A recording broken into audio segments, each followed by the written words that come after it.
Assalamualaikum dan selamat pagi, khususnya kepada pihak UPLI Politeknik Sabah, Politeknik Kota Kinabalu, dan juga PA Senuel, PA 6 DLS 6A. Saya Muhammad Syukri bin Rizwan, pelajar SEM 6 yang mana telah menamatkan latihan industri bermula daripada 27 September 2021 sehingga 11 Februari 2022, yang mana latihan industri saya telah pun tamat, dan hari ini saya ingin membentang skop-skop kerja ataupun pengenalan berkenaan dengan tempat saya menjalankan praktikal lah sepanjang pengalaman 4 bulan lebih saya di sana. Jadi tanpa membuang masa, saya ingin mengenal ada 3 benda, yang mana pertama ialah latar belakang penubuhan di tempat praktikal, iaitu yang mana tempat saya praktikal ialah Lembaga Koko Malaysia yang terletak di cawangan KKIP Sepanggar. Kemudian yang kedua, saya akan menceritakan tentang organisasi carta organisasi Lembaga Koko Malaysia Sabah, cawangan KKIP Sabah, dan juga kerja-kerja yang dilakukan oleh pekerja yang mana saya sendirilah. Jadi di sini saya meminta maaf jikalau pembentangan saya kurang memuaskan.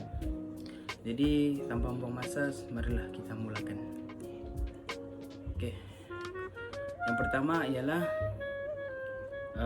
latar belakang penubuhan Lembaga Koko Malaysia. Perkembangan pesat industri koko pada akhir 1970-an dan awal 1980-an mencetus kesedaran untuk menyelaraskan dan mengintegrasi pelbagai aktiviti ke bawah satu organisasi payung untuk memastikan satu perkembangan sihat.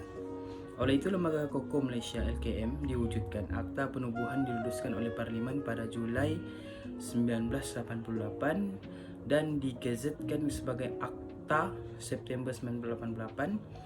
Lembaga Koko mula beroperasi secara rasmi pada 18 Julai 1989. Perkembangan pesat industri koko pada akhir 1970-an dan awal 1980-an mencetus kesedaran untuk menyelaras dan mengintegrasi pelbagai aktiviti ke bawah satu organisasi payung untuk memastikan satu perkembangan yang sehat. Oleh itu, Lembaga Koko Malaysia diwujudkan.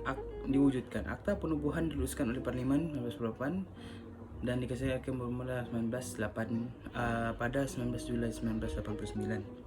Okey, seperti mana yang saya ketahui ataupun rujukan yang saya ambil sendiri daripada laman web Lembaga Koko Malaysia. Lembaga Koko ini wujud pada akhir 19 pesat, maksudnya bukan wujud, dia maksudnya berkembang pada 1970-an dan awal 1980-an lah. Okey. Dan diwujudkan beroperasi secara rasminya pada 18 Julai 1989. Okey, seterusnya saya akan menceritakan organisasi Lembaga Koko Malaysia cawangan KKIP Sabah, yang mana mereka inilah yang di atas lah, maksud saya orang-orang yang bekerja di Lembaga Koko, khususnya Encik Azhar Muhammad, pengurus pentadbiran, Encik Purnomo Sunarto, pengurus pengeluaran, Puan Mahani binti Jasli, unit account, Encik Muhammad Ramadan Sabtu Abdul Karim, tenaga kerja QA QC, dibantu oleh Encik Muhammad Khairul Lizam Jurih, tenaga kerja QA QC, dan Puan Lucy Thomas, kios, iaitu penjaga kios 15. Jadi seterusnya saya akan menceritakan tentang kerja-kerja yang dilakukan oleh pelajar. Okey. Sebenarnya di sini kerja-kerja yang dilakukan oleh Peter ada 5 yang saya catat di sini.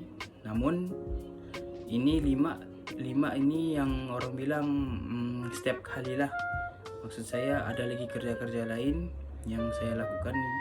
Maksudnya ada lagi kerja luar mengantar coklat. Jadi saya sebut satu persatu lah. Oke, kerja yang pertama memproses coklat daripada bahan mentah, seterusnya memasukkan bahan mentah ke mesin pemprosesan coklat. Maksudnya di sini coklat koko tuh diproses melalui suatu mesin, yang mana mesin tuh mesin yang orang bilang canggih lah.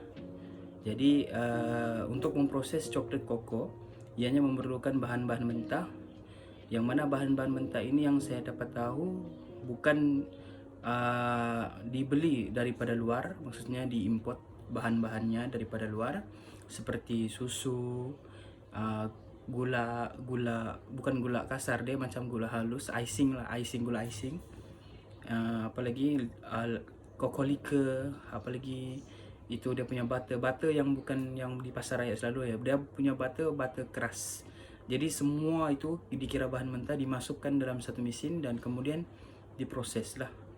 Seterusnya yang kedua, memproses coklat dengan pelbagai bungkusan, antaranya bungkusan untuk coklat blok 1 kilo, coklat 500 gram, coklat 125 gram, dan di mini bar, dan juga penning lah. Oke, di sini saya akan terangkan berkenaan dengan coklat blok, coklat 500 gram, coklat 125 gram, mini bar, dan penning lah. Coklat blok ini maksudnya coklat yang dihasilkan ataupun diwujudkan untuk tujuan membuat cake. Membuat cake 1 kilo lah. Dia terdiri daripada coklat couverture susu, couverture susu, compound ataupun dark lah, 3 jenis nih. Oke, lepas tu 500 gram ni pula coklat yang mana dijual dalam satu bekas, yang mana kontainer lah, dari mana satu bekas itu mempunyai 50 biji coklat bersaiz kecil lah, sederhana begini.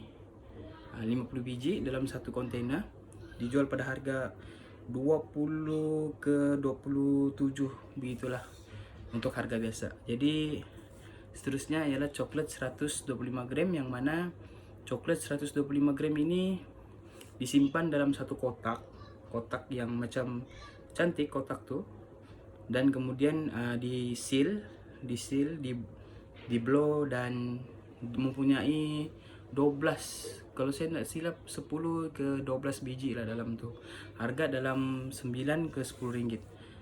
Kalau saya lebih kurang begitulah. Itu coklat 125 gram. Mini bar pula ialah sejenis coklat yang mana besarnya lebih kurang mouse nih, panjang mouse nih lah. Oke. Mini bar yang mana dijual pada satu mini bar dijual pada 1 ringgit 10 sen ya, 1 ringgit 10 sen. Seterusnya mini bar ini dibuat pada banyak lah, maksud saya banyak, dihasilkan paling banyak saya pernah hasilkan 550 pieces. Oke. Penning coklat ni ialah penning coklat ialah penning penning yang bulat-bulat tuh, yang bulat-bulat yang shining tuh, diletakkan dalam satu bekas dan dijual lah.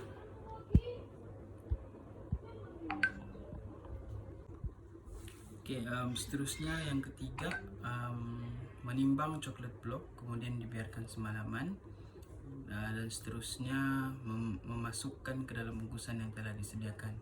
Maksudnya menimbang blok ni ialah coklat blok 1 kilo tu lah. Oke. Kerja menimbang blok ni hari-hari dibuat, hari-hari disimpan di dalam tempat penyujukan selama semalaman, dan kemudian esoknya dibungkus, untuk dibungkus dan disimpan dalam satu tempat plastik lah. Oke, yang keempat adalah mencuci pembuatan coklat yang telah digunakan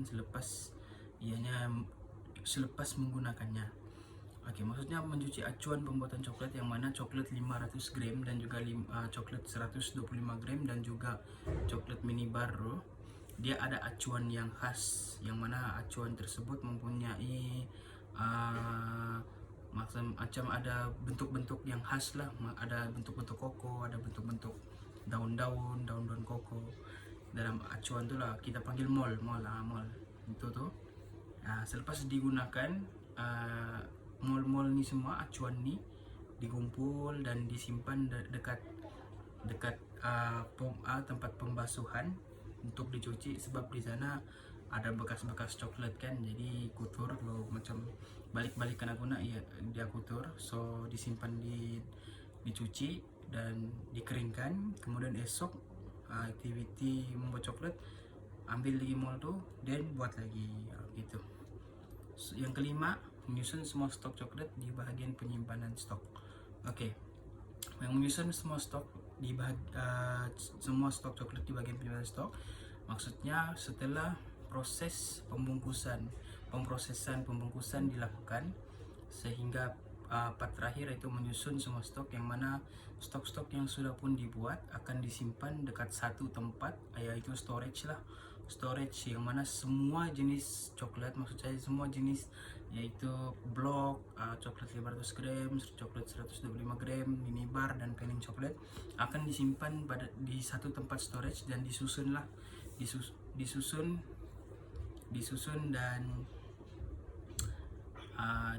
dan dikira lah.